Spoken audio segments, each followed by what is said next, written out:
Yo, what is up, you guys? Clash with Mike here, bringing you guys a brand new Clash of Clans episode as always. And today we're actually going to be talking about how to grow a successful war clan. Maybe if you're starting out trying to make your own clan or whatever, how to become a good war clan and to get people to join and maybe get donators and stuff, because like being a good war clan is kind of like the building block to being a successful clan with good members and stuff and all stuff like that. So if you want to become a successful clan, I think being good at war is probably the first step in doing that. Now, stick around till the end of this video. I'm going to be trying to make it as short as possible, but we're going to be doing a few live war attacks probably towards the end of the video. So if you guys want to see me attack with this strange army here, it's kind of like a lava Lunian except without any lava hounds. Instead, I have like a golem and 2 healers. And it's just kind of like an interesting army combo. So if you guys want to see me try that out live in war, oh, never mind. We're not actually going to do that because war hasn't even started. Maybe we'll watch some of my war attacks from last war, though. Alright, so first thing we're going to talk about in being a successful war clan is, let's say you're starting out and you want to get good people to join. So do you make your war log public or not? Now, if you're a co-leader, you can kind of make this decision for yourself. Obviously, we probably want our war log public, as you guys can see. I mean, we went through like a loss streak, but besides that, we're going through a pretty good win streak. We got 1, 2, 3, 4, 5, 6 win streak right now as it is. So we want people to see that. So when they click on our clan, they're going to see that we have a good war win streak. They're going to want to come join. Also, there's another thing. Invite only is probably the best setting to have it on. I know there's anyone can join, invite only, and closed. You probably don't want to close your clan. I know some clans do close their clan like during a war, because they don't want people from the opposite clan coming in and joining and like looking at their war bases so they can see where all the traps are and stuff like that, like Teslas, bombs, and all that. But I really don't think that's quite a big deal. That's only happened to me once. I've only seen someone do that once in my entire lifetime, so it's not really something to stress very much because it doesn't happen often. Really not a big deal. So probably keep it on invite only. Required trophies, you don't want to put the required trophies on like 0. Maybe put them like 1,000 and higher. I mean, obviously, since our clan's it's pretty established, really good.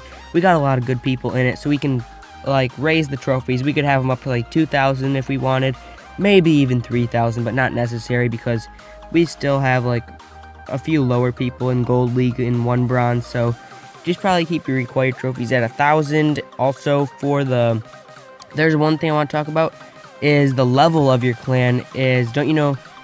I think donation boosts. You get 1 level donation boost at level 5, meaning if I donated a level 4 wall breaker, it would be level 5 to the person that I donated to. Now, if your clan's level 10, if I donated a level 4 wall breaker, it'd be level 6. It'd get 2 donation boosts. So the level of your clan obviously affects the advantages of how high of a level troops you can receive in your clan castle, and you can donate into the war clan castle. So that's obviously a huge advantage too.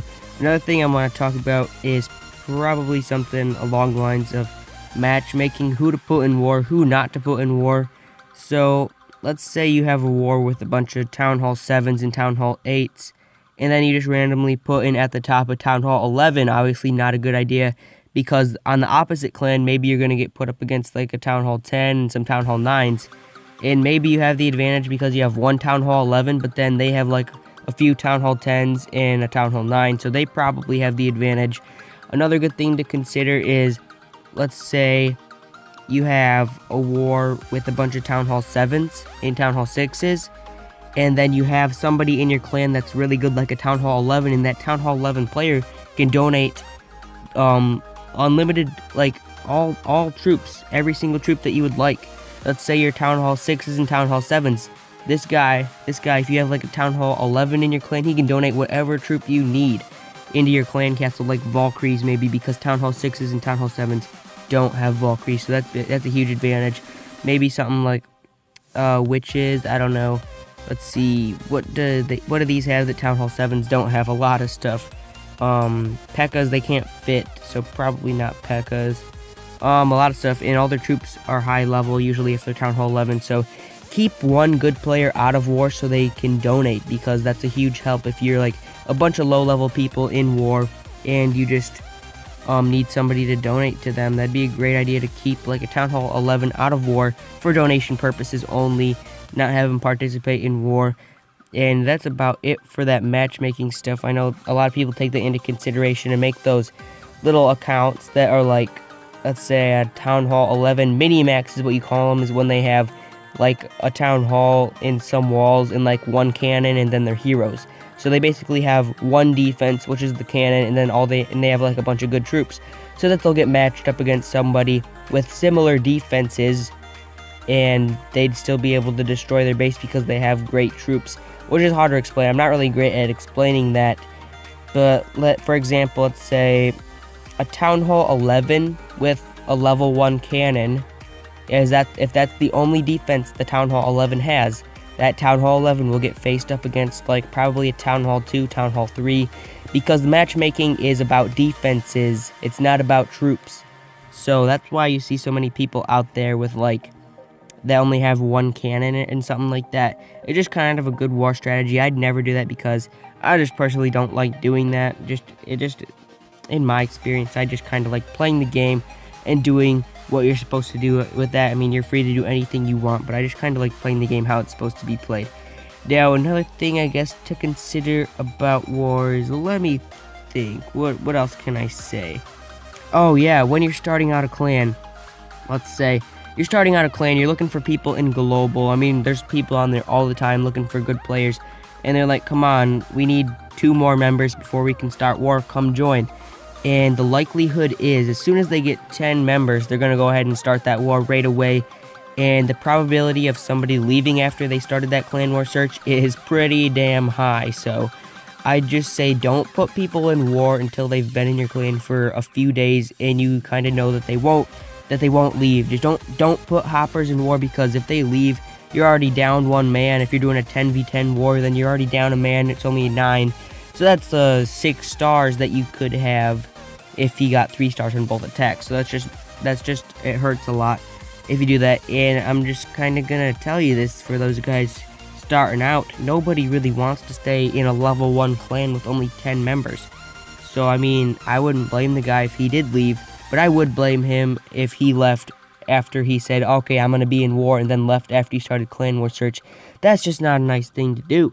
Now, we're just going to go ahead and keep talking while I go ahead and do a live raid, because I just found this great base here, as you guys can see. And since I'm not in war, I'm just going to go ahead and try this strategy and show you guys what it's all about. So, this golem here in the Queen Walk is just for getting rid of that air defense.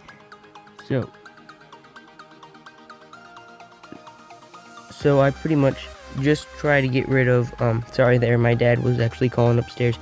But, I just try to get rid of the air defense with this. Let me pop in wall breakers just right there, and hopefully Queen will take out all that. I guess I'll send in King for no reason, just because. Now let's see, where do we want to start the attack from? We want to get all this loot. Let's go ahead and set down a minion there. 2 balloons. Minion. Pop Queen's ability, pop King's ability. Alright, now let's send in all these balloons just over here, just because. Just gonna spam in all the balloons, followed by these rage spells, cause why not? Gonna put heal there, putting all these minions now, and looking okay, I guess. Not too bad. Probably gonna get a 1-star here, and I'm not really looking for a 3-star, just looking for this loot, because there's a lot of loot here. And alright, so now we'll go back to talking about wars. So during war, you want to make sure you pick people that are actually good at war, and how you can tell if they're good at war or not is look at their war stars. Now, there's the different amount of war stars can vary, like, on what town hall they are. I'd say Town Hall 9s should have at least 400. And sorry about that, got interrupted again by my dad, of course. And actually, we're just going to go ahead and go down the line of Town Hall levels that should have this amount of war stars if you want to put them in war. So I guess Town Hall 1 doesn't really matter, because they're obviously, there's no Town Hall 1s, I mean Town Hall 2. It doesn't really matter. Town Hall 3, I don't know, 10 war stars if at all, because I mean, again, Town Hall 3s doesn't really matter that much. Town Hall 4, 20 war stars I guess for Town Hall 4. Town Hall 5, maybe around 50. Town Hall 6 getting up there close to 100. Town Hall 7, 150 to 200. Town Hall 8s probably want to have around 300 war stars, and Town Hall 9s 400, as I said. Town Hall 10s 500 and up, 500 to 600, I guess. Town Hall 11s 600 and up, around there. I mean, after you get around like 400 war stars, you're pretty much good. I only have 329, so not that good. But another thing I guess to consider is how active they are. So go ahead and look at their profile, how many attacks they've done this season. I'd say if it's not above like, well, actually it depends on how far you are in the season. But if, let's say by the end of the season, if they haven't done like 100 attacks, they're probably not active enough to be in war. Actually scratch that. I mean, if they haven't done 50 attacks by the end of the season, I probably wouldn't put them in war because that's not that active. I usually do 200 plus attacks each season, so you want to make sure that they're actually going to be active and get on during war to do their attacks. So you just want to make, that's just another thing to consider when trying to put people in war. There's not really too much else to it other than you just kind of got to let it establish itself. It's going to take time. It's not like it just happens within a few weeks. I mean, you can get to level 2 pretty quickly. Just try to have a good clean war log. Don't start wars until you have some loyal people. Probably do a 10 versus 10 to start off with, just to get used to it, and try to attack people that you can 3-star. Don't bother like attacking your equals in war. I know that some people do that, and some people's clans, they're like, okay, go ahead and attack your equals in war, everybody. And that's really not that helpful, because if you can't 3-star your equal, then your mirror or whatever, then what use is it to actually attack them? Because the only attacks that count are 3-stars for the most part. I mean, like the top 3 or 4 people don't have to be 3-starred, but other than that, they should be. And that's pretty much it for today's video, you guys. Thank you so much for watching. As always, go ahead and smash that like button if you did enjoy. Subscribe for 2 videos per day on my channel. As always, have a great day and peace out.